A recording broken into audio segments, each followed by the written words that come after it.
موقعی که میخوایم بدوزیم اینی که اینجوری بذاریم و اینجا رو بگیریم شروع کنیم به گاز دادن این اشتباهه.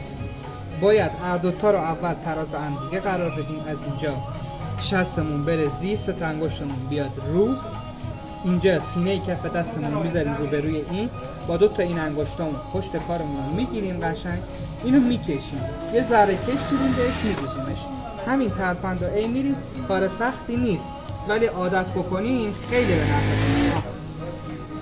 یه دست یه میزون تمیز در میاد کارمون. من اینو برمیگردونم که ببینید اصلا هیچ خوردی نداره. یه دونه اتو بهش بزنی ببین دو طرف هر دوتا یه میزونه.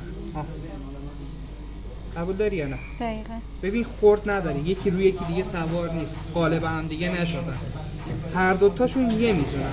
من اینجا رو میگیرم ببین میکشم، نگاه اینجوری نیست که یکی خورده باشه یکی پیچیده باشه توی دیگه. اینه خیلی مهمه. نکات